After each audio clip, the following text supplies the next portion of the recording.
Hindenburg अपनी side से ये दर्शाना चाहते हैं कि किस तरह से कंपनियां एक बड़ा खतरा उठाते हुए, मतलब उसमें हजारों करोड़ का नुकसान होता है, जिनमें आम निवेशकों को, जिनको कुछ नहीं मालूम होता है, और वो कंपनियां जब डूबती हैं, जब वो कंपनियां शेयर मार्केट में गोते लगाती हैं, तो पैसा दरअसल आम निवेशकों में डूबता है। बड़े बड़े संस्थागत निवेशक तो पहले ही भाग जाया करते हैं, वो उनका उनका कोई नुकसान नहीं होता है। अडानी के पास आप मुझे बताइए कितने लोग काम कर रहे हैं। मैं मतलब कोई आदमी आपको, मतलब क्या है उसके अडानी की के वर्कफोर्स के अगर आप गिनती की जाए तो मुश्किल से कुछ हजारों में कुछ संख्या होगी, जबकि टाटा तो लाखों लोगों को रोजगार देता है, अंबानी भी लाखों लोगों को रोजगार देता है। पर अगर आप अडानी की, आप मत बताइए अडानी कितनी फैक्ट्री चला रहे हैं, अडानी कितने लोगों को किस तरह से रोजगार दे रहे हैं। सिर्फ उनके जो शेयर्स के दाम है वो बढ़ते जा रहे हैं, और वो ही आपको लग रहा है कि वो तीसरे नंबर के अमीर है। तो भाई वो बिजनेस क्या कर रहे हैं, अडानी ट्रांसमिशन में क्या कोई ऐसा बहुत, मतलब लाखों लोगों को रोजगार दे रहे हैं क्या वो? क्या अडानी पावर में लाखों लोगों को रोजगार दे रहे हैं? आप मतलब उनकी कोई भी कंपनी उठा के देख लीजिए, मतलब मुझे नहीं लगता कि कोई वो बहुत बड़ा इस तरह का कर रहे हैं, लेकिन उनके शेयरों के दाम बढ़ रहे हैं, इसलिए वो अमीर बनते जा रहे हैं। उसमें पैसा किसका डूबेगा? भाई जिसने पैसा दिया होगा उसी का पैसा डूबेगा। पैसा किसने हम्म। दिया है? पैसा दिया है एलआईसी ने, पैसा दिया है हम्म। एसबीआई ने, जितने भी संस्थागत निवेशक हैं, जो ज्यादातर सरकार से जुड़े हुए हैं, वही पैसा है। आज की खबर है, अभी शाम की खबर है कि 18,000 करोड़ तो एलआईसी का आज की तारीख में डूब चुका है।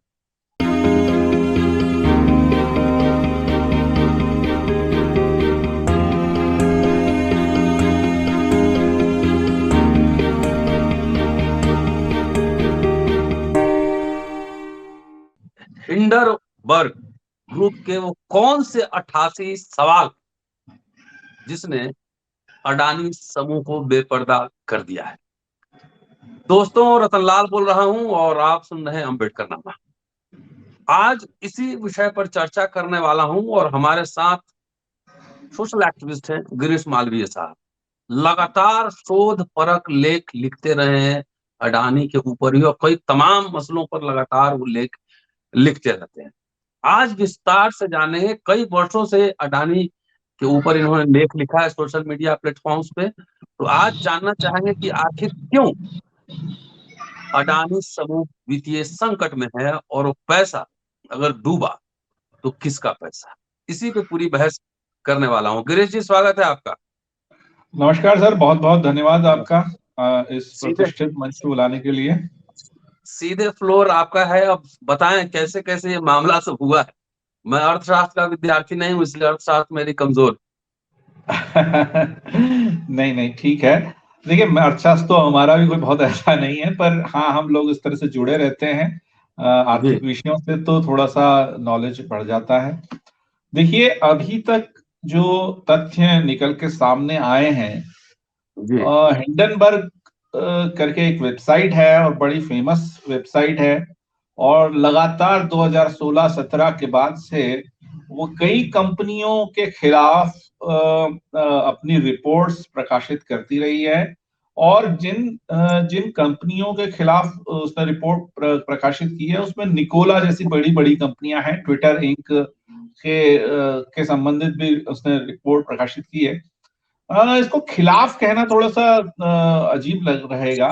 इसके बारे में ये है कि ये एक तरह से हम पत्रकारों का ही काम कर रही है, एक तरह से देखा जाए तो। ये शोध जी, परक इंफॉर्मेशन। शोध परक उनके उद्देश्य हैं, और उनका ये कहना है, उनका बड़ा दिलचस्प, जो हिंडनबर्ग नाम रखा है वो खुद में एक बड़ा दिलचस्प वाकया है। जी। दरअसल हाँ, 1937 में एक विमान हादसा हुआ था, एक हादसा हुआ था। दरअसल पहले विमान नहीं हुआ करते थे। जब शुरुआत में एयर ट्रैफिक की शुरुआत हुई, तो जी। विमानों के बजाय हाइड्रोजन गैस के भरे बैलून से इंटर हम्म। कॉन्टिनेंटल यात्राएं किया करते थे, और ये जी। काफी काफी साल तक चलता रहा।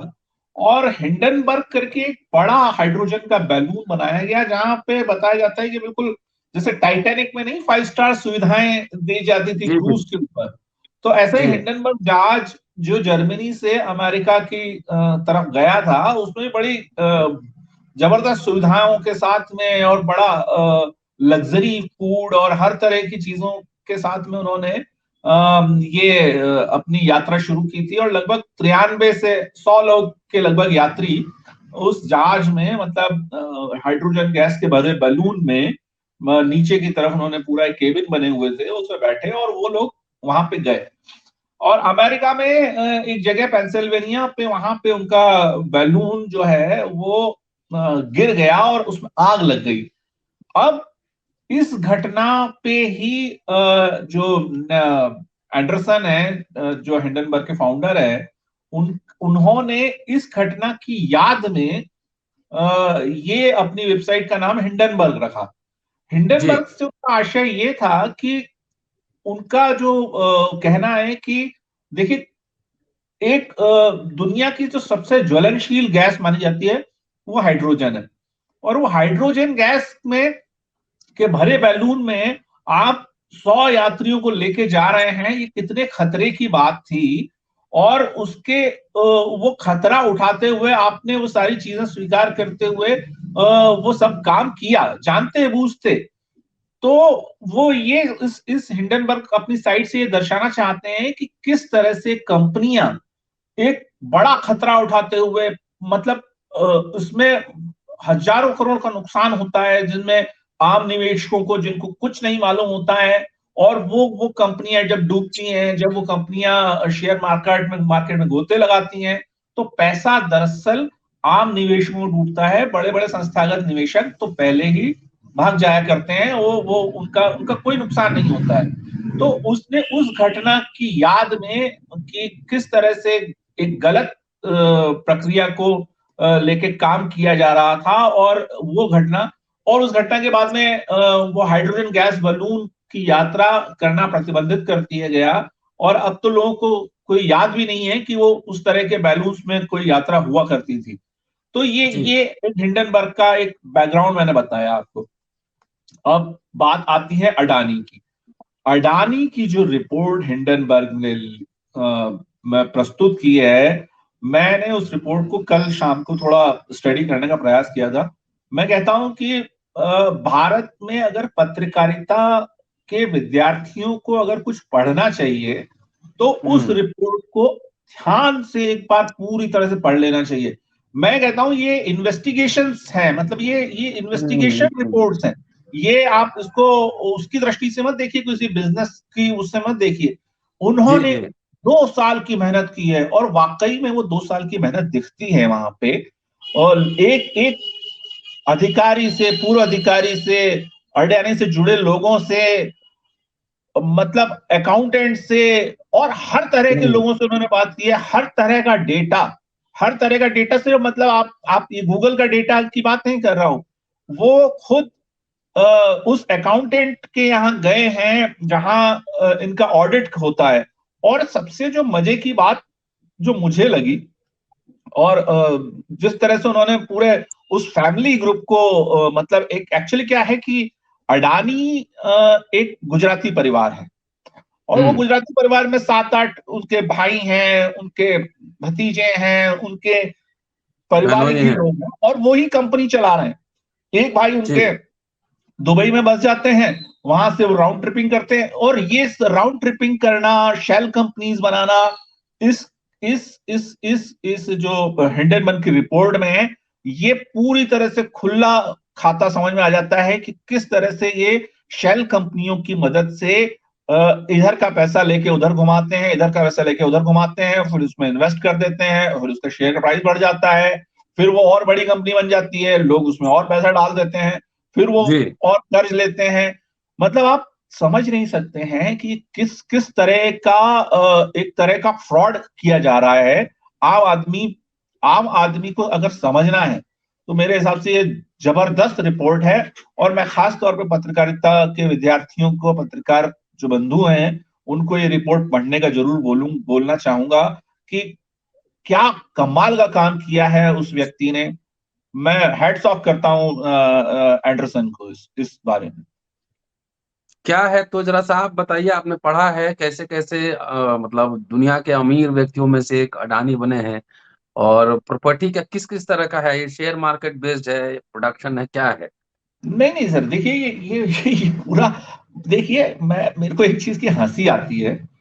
अगर हम चलिए मान लेते हैं टाटा की बात करते हैं हम, हम्म। अंबानी की बात कर लेते हैं हम, बाकी बिरला की बात कर लेते हैं, जो बड़ी बड़ी कंपनियां हैं, आखिर ये व्यक्ति को रोजगार देती हैं, ये इंफ्रास्ट्रक्चर डेवलप करती हैं, ये मतलब हम्म। उनकी कोई फैक्ट्रीज हैं, वो कोई कोई प्रोडक्शन कर रही हैं। अडानी के पास आप मुझे बताइए कितने लोग काम कर रहे हैं। मैं मतलब कोई आदमी आपको मतलब क्या है उसके अडानी की के वर्कफोर्स के अगर आप गिनती की जाए तो मुश्किल से कुछ हजारों में कुछ संख्या होगी। जबकि टाटा तो लाखों लोगों को रोजगार देता है, अंबानी भी लाखों लोगों को रोजगार देता है। पर अगर आप अडानी की आप मत बताइए, अडानी कितनी फैक्ट्री चला रहे हैं, अडानी कितने लोगों को किस तरह से रोजगार दे रहे हैं। सिर्फ उनके जो शेयर्स के दाम है वो बढ़ते जा रहे हैं, और वो ही आपको लग रहा है कि वो तीसरे नंबर के अमीर है। तो भाई वो बिजनेस क्या कर रहे हैं, अडानी ट्रांसमिशन में क्या कोई ऐसा बहुत मतलब लाखों लोगों को रोजगार दे रहे हैं क्या वो, क्या अडानी पावर में लाखों लोगों को रोजगार दे रहे हैं। आप मतलब उनकी कोई भी कंपनी उठा के देख लीजिए, मतलब मुझे नहीं लगता कि कोई वो बहुत बड़ा इस तरह का कर रहे हैं, लेकिन उनके शेयरों के दाम बढ़ रहे हैं इसलिए वो अमीर बनते जा रहे हैं। तो जी। ये एक बहुत बड़ी चीज है, और इसको समझना होगा। और देखिए क्या होता है कि जब इस तरह की बात आती है तो लोग अमेजन से कंपेयर करते हैं। देखिए अमेजन एक मार्केट प्लेस है, वो उसका उसका हम्म। शुरुआत से ये सिंपल सा जी। लॉजिक रहा है कि हम मार्केट प्लेस है, हम कोई प्रोडक्शन नहीं करते। हमारे यहाँ हम्म। 5,000 8,000 10,000 लोग जो भी काम करते हैं, बस उन्हीं से उनका काम चल जाता है। लेकिन अडानी का बिजनेस तो बहुत अलग अलग तरीके से फैला है। अडानी पोर्ट्स हैं, जी। अडानी ट्रांसमिशन है, अडानी गैस है, अडानी पावर है। तब भी कुल मिला के वो 1 लाख लोगों को भी रोजगार नहीं देते। मतलब सीधे प्रत्यक्ष तौर की बात कर रहा हूं मैं, अप्रत्यक्ष तौर पे तो हम्म। किसी को कुछ भी बताया जा सकता है। तो ये एक आपको समझना होगा कि किस तरह का बिजनेस है। अच्छा एक और चीज जो, अगर हम अडानी की शुरुआत से यात्रा देखते हैं, अगर आप गूगल पे देखेंगे तो उनके बारे में सिर्फ ये आता है कि 2000 में मतलब सन 88 89 में तो स्कूटर पे चलते थे, और उसके बाद उन्होंने धीरे धीरे धीरे प्रगति करी। पर अगर उनकी आप प्रगति का पहला अगर वो देखेंगे तो 2000 के अंदर आप देखेंगे कि जब मोदी प्रधानमंत्री बनते हैं, जब मोदी मुख्यमंत्री बनते हैं गुजरात के, तब वो एक शुरू होता है कि किस तरह से अडानी ने का मतलब एक पूरा नेक्सस बना के किस तरह से काम करना शुरू किया, और धीरे धीरे धीरे धीरे करके वो आगे बढ़ते गए। बहुत मतलब अगर आप ध्यान से अगर उसकी पूरी वो अगर तरीके से देखेंगे तो जी। कुछ हजार करोड़ की भी संपत्ति नहीं रही होगी। बहुत मतलब नीचे से उन्होंने शुरुआत की है, और सिर्फ समझौते करके लोन लेके और इस तरह से ही सारी काम की है। इस रिपोर्ट में ये साफ किया गया है, इस रिपोर्ट में उस तरह से बताया गया है कि किस तरह से ये हीरा व्यापार के अंदर इनकी फैमिली का इन्वॉल्वमेंट था। किस तरह से विनोद शांतिलाल अडानी जो हैं, जो इनके बड़े भाई हैं, वो दुबई में जाए चले गए, वहां पे उन्होंने फ्रॉड, मतलब ये फ्रॉड में इनका नाम आ चुका है। और उसका जो मुख्य सवाल वो यही है कि भाई आपका कोई अगर मतलब अगर आपका कोई चीफ सीएमओ मतलब सीएफओ जो इस तरह के काम करता है, तो आप अगर वो फ्रॉड पाया जाता है तो आप क्या करेंगे। अगर कोई भी कंपनी का कोई भी अगर इस तरह से फ्रॉड के केस में इन्वॉल्व होता है तो उस कंपनी उस आदमी को निकाल देती है। पर इन्होंने क्या किया, उन्होंने उसको बहुत और ऊंचे पद पे भेज दिया और उसकी कंपनियां खुलवा दी। ये साफ दिख रहा है कि किस तरह से धोखाधड़ी की जा रही है। और उसके बाद भी लगातार इनको पैसे और हर तरह की मदद दी जाती रही। आप देख ही रहे हैं किस तरह से सरकारों ने इनको प्रोत्साहन दिया है 2014 के बाद से। तो आप मान नहीं सकते, मतलब कोई कोई इस चीज को सोच नहीं सकता था कि अडानी दुनिया के नंबर 1 अमीर हो जाएंगे। और ये सिर्फ सिर्फ और सिर्फ मोदी जी की कृपा की से ही हुआ है, इसमें कोई संदेह नहीं। किस किस तरह बहुत के बहुत कमाल ऑब्जेक्शंस, की। हिंडनबर्ग ने किस किस तरह के ऑब्जेक्शंस लगाए हैं, मेजर कुछ ऑब्जेक्शंस। और दूसरी बात है कि 2 दिन में हमने सुना है कि बहुत शेयर उनका मार्केट डाउन हुआ है, मतलब अरबों बिल्कुल। खरबों का डाउन हुआ। तो देखिए अगर अभी तक ये जो पैसा जी जी जी। पैसा अगर डाउन हुआ है तो ये किसका पैसा जाएगा? सरकार ने तो बहुत मदद की हुई है। देखिए अब मैंने कहा ना, उनके पास तो कुछ है ही नहीं, उनका खुद का कुछ भी नहीं है ना, उनके आप फैक्ट्रीज बता दीजिए। उनके सिर्फ पोर्ट्स का एक पुराना एक व्यापार है, जिसमें वो बोल सकते हैं कि हमें हमने इधर मुंद्रा पोर्ट्स और ये कुछ जो स्ट्रक्चर जो उनके बेसिंग है वो उनको आप मान सकते हैं। बाकी जो उनका पूरा बिजनेस है वो कमाल का बिजनेस है। मैं मतलब आप समझ नहीं सकते हैं किस तरह से वो राउंड ट्रिपिंग करके उसको कंपनी को बड़ा बनाया गया है। अब आप आते हैं कि ये इसमें पैसा किसका डूबेगा? भाई जिसने पैसा दिया होगा उसी का पैसा डूबेगा। पैसा किसने हम्म। दिया है? पैसा दिया है एलआईसी ने, पैसा दिया है हम्म। एसबीआई ने, जितने भी संस्थागत निवेशक हैं जो ज्यादातर सरकार से जुड़े हुए हैं वही पैसा है। आज की खबर है, अभी शाम की खबर है कि 18,000 करोड़ तो एलआईसी का आज की तारीख में डूब चुका है। डूब आप चुका है। मानिए, जी डूब चुका है। कुल जो निवेश जो एलआईसी का अडानी ग्रुप में है वो उसकी उसकी करीबन आप माने कि लगभग 80,000 करोड़ या समथिंग 72,000 करोड़ का कुछ निवेश था। वो अब 64,000 करोड़ के आसपास टिक गया है आके। मतलब उतना निवेश तो डूब गया है उनका। हम्म। आप आप कल्पना नहीं कर सकते हैं कि अगर देखिए अब क्या है कि ये हिंडनबर्ग की रिपोर्ट शायद 24-25 तारीख में जनवरी में प्रकाशित हुई है, और 26 जनवरी को हम जानते हैं कि हमारे यहाँ अवकाश था। तो हम्म। जो भी इम्पैक्ट आना था वो आज ही आना था, और आज भयानक इम्पैक्ट आया है। शेयर मार्केट क्रैश हुआ है अडानी की वजह से। 20-20% शेयर गिरे हैं। बड़ी बड़ी कंपनियों के, अडानी की बड़ी बड़ी कंपनियों गिरे हैं। तो ये साफ दिख रहा है कि मार्केट पे मतलब एक भयानक इम्पैक्ट है। और अब क्या है, अब 2 दिन वापस छुट्टियां लग जाती हैं। शनिवार रविवार को मार्केट बंद है। अब सोमवार को फिर आप देखेंगे कि फिर एक मार्केट, फिर एक क्रैश होगा। तो ये तो आज तो मतलब आज तो ब्लड बाथ बोला जाता है इसको इंग्लिश में। कत्लेआम हो गया है बिल्कुल।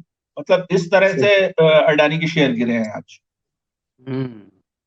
कितना गिरा है, कितना नुकसान हुआ है? देखिए अभी तक जो बताया जा रहा है 4 लाख करोड़ का मार्केट कैपिटल जो है वो अडानी का साफ हो चुका है। ये 2 दिन के घटनाक्रम की बात बता रहा हूं मैं।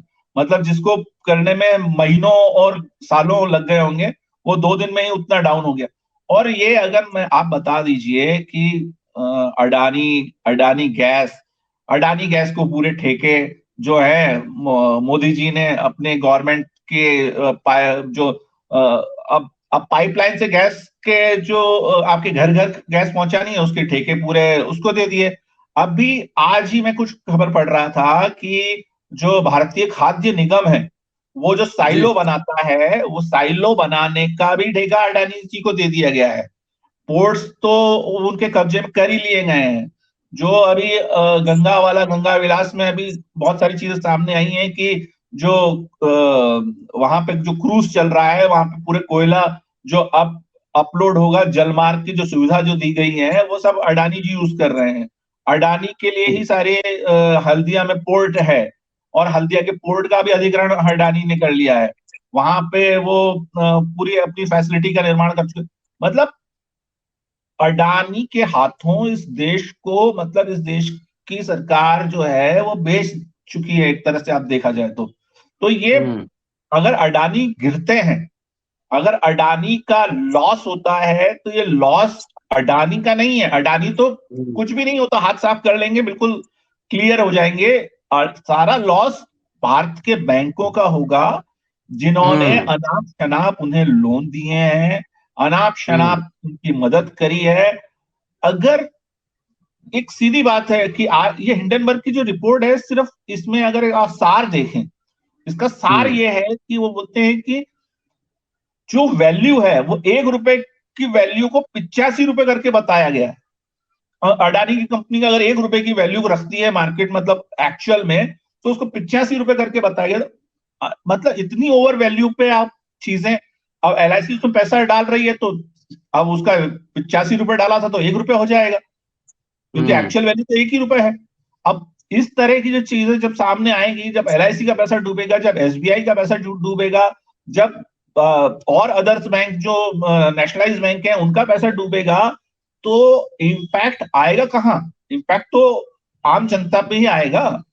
अडानी को क्या फर्क पड़ने वाला है? वो चलो तीसरे नंबर के अमीर नहीं रहेंगे, तीसरे नंबर के अमीर हो जाएंगे, उसमें उनको कोई फर्क नहीं पड़ने वाला, क्योंकि उनका पैसा तो उनका पैसे वैसे भी नहीं था। ये सिर्फ तो उनकी सिर्फ एक तरह की वो बढ़ रही थी, अपने आप बढ़ रही थी, क्योंकि वो घुमाए जा रहे थे, घुमाए जा रहे थे। ये तो सिंपल सी बात है, इतना इतना इसमें कोई बहुत अर्थशास्त्र वाली बात ही नहीं है।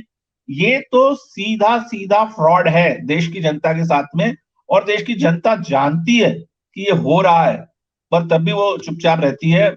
मैं इतनी भक्ति जो लोगों की है वो मेरे बस के बाहर है, तो मतलब सोच भी नहीं सकते हम।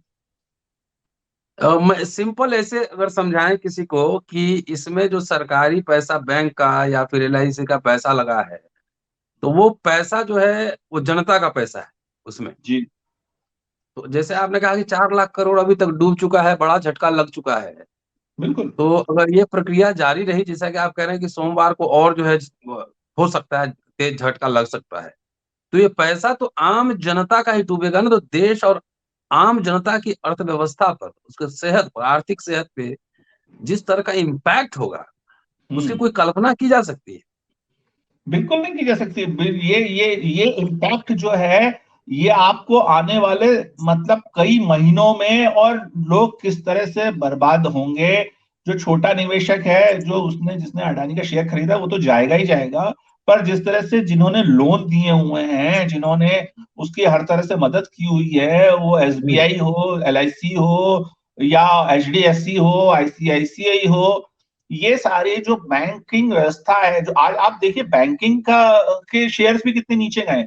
ये ये दिखाते हैं कि ये बैंकिंग के जो शेयर नीचे गए हैं उसका, और अडानी के शेयर नीचे गए हैं, तो इसका सीधा मतलब ये है कि बैंक भी साथ में नीचे जा रहे हैं, डूब रहे हैं। अब कहां से आप पैसा झोंकिएगा? क्योंकि आपने इतना पैसा तो पहले से ही दे रखा है उसको। अब आप उसको बचाने के लिए अगर और पैसा उसमें डालेंगे, तो मतलब आप तबाही की ओर के अलावा मतलब जाने के पास आपके पास कोई और रास्ता नहीं रहेगा। और ये जो रिपोर्ट है, ये पूरा कच्चा चिट्ठा खोल देती है। ये कच्चा चिट्ठा हर तरह के जो ऑडिट्स के फ्रॉड हो रहे हैं वहां पे, मतलब उन्होंने मैं इस रिपोर्ट को पढ़ रहा था, तो उनके जी। ऑडिटर जो हैं, उनके ऑडिटर एक धनसुख शाह करके हैं, मेरे को ठीक से नाम याद नहीं आ रहा। बता दें, मतलब मल्टी मिलीनियर की कंपनी है अडानी टोटल गैस और अडानी पावर, और इस तरह की जो कंपनियों को का जो ऑडिट करने वाली कंपनी के पास मात्र 10 कर्मचारी हैं, 4 पार्टनर हैं, एक छोटा सा ऑफिस है जिसका किराया 32,000 रुपए महीना देते हैं। ऐसी कंपनी ऑडिट कर रही है किस कंपनी का, जो हजारों करोड़ की कंपनी है। मतलब क्या है ये मतलब ये एक आप कल्पना कर सकते हैं? इतना स्पष्ट दिख रहा है, इतना स्पष्ट दिख रहा है, तब भी SBI, LIC और संस्थागत निवेशकों का पैसा उसमें डाला जा रहा था। मतलब ये सेबी आंख मूंद के बैठी हुई है, और मतलब आप समझ नहीं सकते कि इसको किन शब्दों में बोला जाए। बिल्कुल कमाल हो जाता है जब ये इस तरह की रिपोर्ट्स पढ़ने में आती हैं। और एक्चुअली ये देखिए, ये हम लोग तो शुरुआत से चीजें कह रहे हैं। हम जब अडानी टोटल गैस लॉन्च हुई, जब अडानी पावर को जिस तरह से किया गया, अडानी पोर्ट्स की जमीनों में किस तरह से सस्ती जमीनें, मुंद्रा की जो जमीन है वो 1 रुपए पर किलोमीटर में दी गई है। आप कल्पना कर सकते हैं, 1 स्क्वायर किलोमीटर 1 रुपए में, मोदी जी द्वारा, जब गुजरात के मुख्यमंत्री थे। ये फैक्ट है, ये आप कहीं से भी पता कर लीजिए। मतलब इस तरह की धोखाधड़ी जनता के साथ हुई है, और अब जनता कुछ बोलती नहीं है, तो ठीक है, सब चल रहा है। इस तरह की चीजें की गई हैं, और अब बोला जाता है कि वो डूब रहे हैं। अरे तो भाई, वो तो डूबने ही थे, वो तो कब, आज नहीं तो कल डूबेंगे, कल नहीं तो परसों डूबेंगे, नहीं तो आज भी डूब जाएंगे। लेकिन आप क्या कर रहे हैं? आपकी अक्ल क्या घास चढ़ने गई थी? आप किस तरह से उसमें मतलब गलत चीज हो रही है और लोग बोल रहे हैं कि नहीं अब इसको सही करो। कैसे सही होगा? हो ही नहीं सकता ना सही। आपने पैसा ही गलत डाला है। जब ओवर वैल्यू, जब 1 रुपए की चीज को 85 रुपए दिखा के आप चीजें कर रहे हैं, जिसका ऑडिट नहीं हो, मतलब ऑडिटर जिसके कोई के ठिकाने नहीं है, आप उसमें आप पैसे डलवा रहे हैं। तो दुनिया की कोई भी अगर बड़ी कंपनी होती है, टाटा है, बिरला है, आप उनके ऑडिटर्स देखिए। दुनिया की 4 बड़ी जी। कंपनियां हैं जो ऑडिट रिपोर्ट्स देती हैं, और वही उनकी ऑडिट रिपोर्ट को माना जाता है। पर अडानी की ऑडिट रिपोर्ट्स आप देख लीजिए, किस किस किस किस तरह के ऑडिटर्स उसको वो कर रहे हैं। 24 साल का के लड़के ने साइन करी है उसमें अंदर।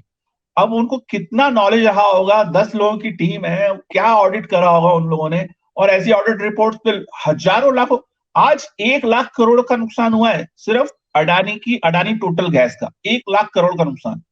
मतलब कमाल हो रहा है। मतलब कोई सोच नहीं सकता कि इस तरह की चीजें इस देश में हो रही थी, और सब आंख मूंद के बैठे हुए थे। मैं गिरीश बता रहा भाई। हूँ 20 साल बाद नहीं, 20 साल बाद जब दुनिया में इस तरह की चीजें आएंगी, लोग हंसेंगे हिंदुस्तान के ऊपर हम्म।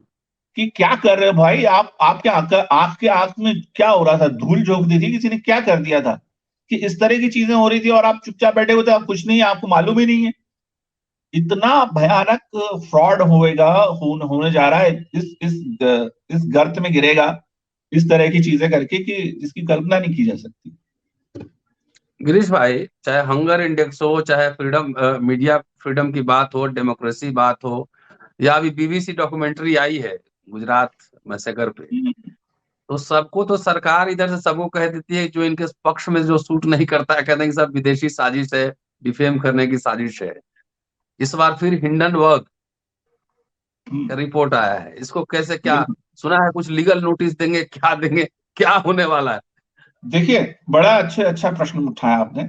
सही बोला आपने कि लीगल नोटिस देने की भी बात हुई है। इस पर हिंडनबर्ग ने जवाब दिया है, वो बहुत बहुत अच्छा लगा, मुझे बहुत अच्छा लगा। जी। उन्होंने जी। बोला है कि आप नोटिस दीजिए। हमने 88 सवाल पूछे हैं आपसे, 88 हम्म। क्वेश्चंस उन्होंने पूछे हैं। आप उन हम्म। 88 क्वेश्चंस का जवाब दे दीजिए।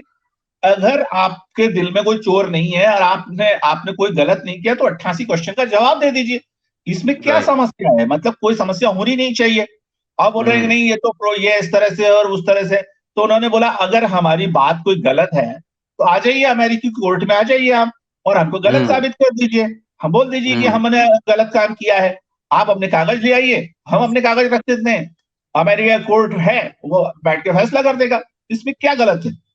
एकदम एकदम एकदम एकदम। सीधी सच्ची बात की है उन्होंने कि आप अमेरिकी कोर्ट में आ जाइए, अमेरिकी कोर्ट में, और आके अपने जवाब पेश कर दीजिए। अगर हमारा गलत होगा तो हम मान लेंगे, और आपका गलत हो तो आप मान लेना। इतना सीधा सच्चा उन्होंने इस चीज को कर दिया है। और उन्होंने बोला कि आप फालतू बात क्यों कर रहे हैं? हम तो आपसे कुछ नहीं मांग रहे। हम तो सिर्फ बोल रहे हैं कि आप 88 क्वेश्चंस जो हमने दिए हैं, सिर्फ उसका जो लिखित में जवाब आप दे दीजिए, हमको कोई दिक्कत नहीं है। जी। सीधी बात है ना। वो जो जो क्वेश्चन उन्होंने पूछे हैं वो उसका जवाब दे ही नहीं सकते।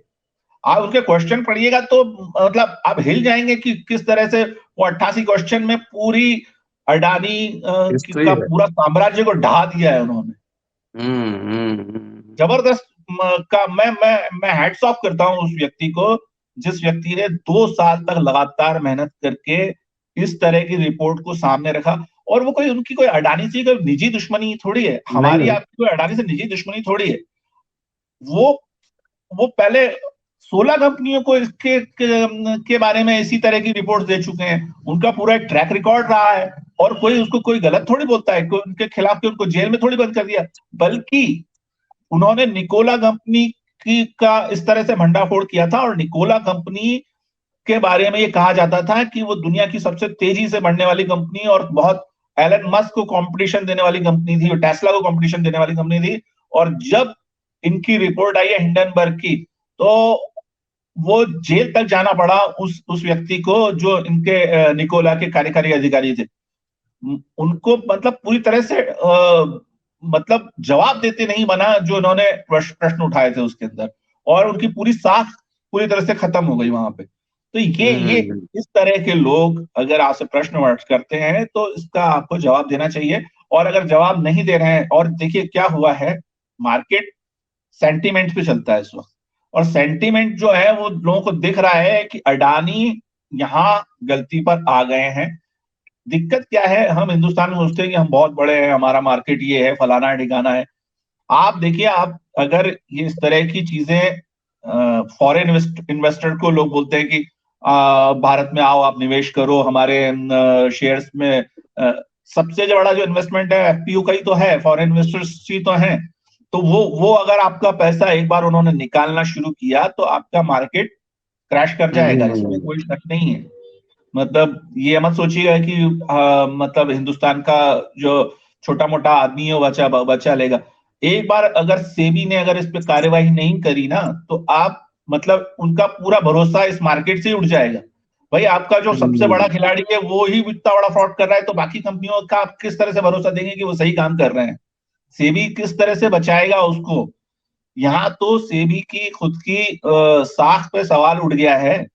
आज जो प्रश्न निकल के सामने आए हैं, जो दूसरी विपक्षी पार्टियों ने भी सेबी पे एक आरोप लगाए हैं कि भाई आप लोग कर क्या रहे थे, इतना सब हो गया, हिंडनबर्ग ने तो रिपोर्ट दे दी उसकी, पर आप कहाँ थे? ये सब चीजें तो, और क्या है मतलब मजाक की बात, मजे की बात यह है कि हिंडनबर्ग बोलता है कि भैया हमने तो वो सेबी की जो रिपोर्ट्स हैं वही पढ़ पढ़ के तो हमने ये सारी वो लिखा है, हमारा ग्रंथ लिखा है। वो बोल रहे हैं कि हम अब मैं क्या पढ़ूंगा? बोले आप देख लो, खुद सेबी की जो रिपोर्ट्स हैं उसमें ही तो हमने सारा लिखा, तो आपने कार्रवाई क्यों नहीं करी? सबसे बड़ी बात तो यही है। चलिए गिरीश भाई कमाल इस है पे मतलब। नजर इस पे रखिएगा। और दोस्तों गिरीश भाई साहब हैं, बहुत तगड़ा लिखते हैं, बहुत रिसर्च शोध करके लिखते हैं। पूरा वीडियो देखिए, सुनते रहिए, सब्सक्राइब कीजिए और ज्यादा से ज्यादा लोगों तक सुनवाइए, क्योंकि ये जो अगर क्रैश हुआ मार्केट तो इसका जो आपकी सेहत पर, आर्थिक सेहत पे बहुत बुरा प्रभाव पड़ने वाला है।